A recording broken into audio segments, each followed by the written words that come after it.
Hola, ¿qué tal?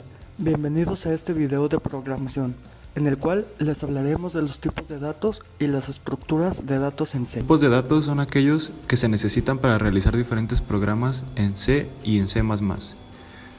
Números enteros definidos con la palabra int, letras o caracteres definidos con la palabra clave char, números reales o en coma flotante definidos con las palabras clave float y double.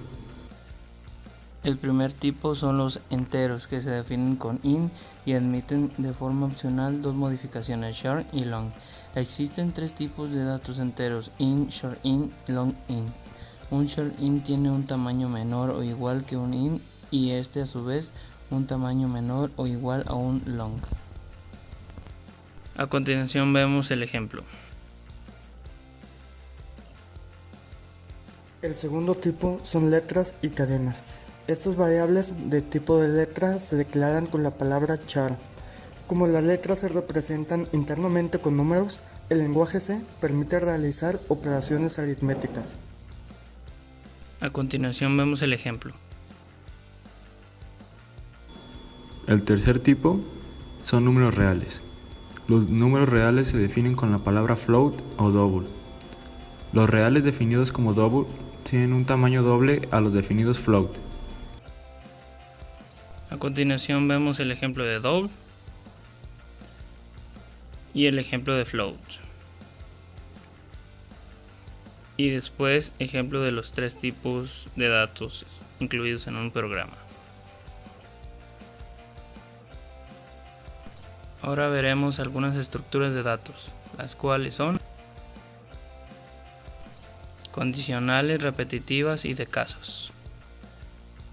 Las estructuras condicionales hacen referencia a la toma lógica de decisiones para realizar una tarea en caso de cumplirse una o varias de las alternativas u opciones disponibles. Las estructuras condicionales se clasifican de acuerdo al número de alternativas posibles. Estas son simples, dobles, múltiples y anidadas. Simples se ejecutan de una determinada acción cuando se cumple una determinada condición.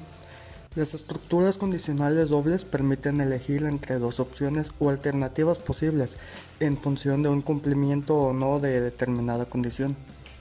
Aquí vemos el ejemplo. Las estructuras de comparación múltiples son tomas de decisión especializada que permiten comparar una variable contra distintos posibles resultados, ejecutando para cada caso una serie de instrucciones específicas. Y las estructuras anidadas implican una de dos alternativas. Algoritmo condicional anidado. Estructuras repetitivas.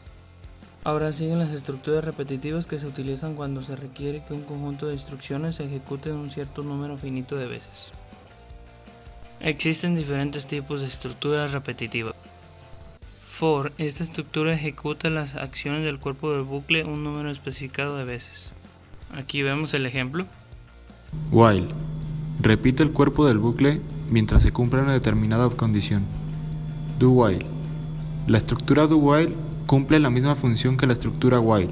La diferencia está en que la estructura while comprueba la condición al inicio y do while lo hace al final.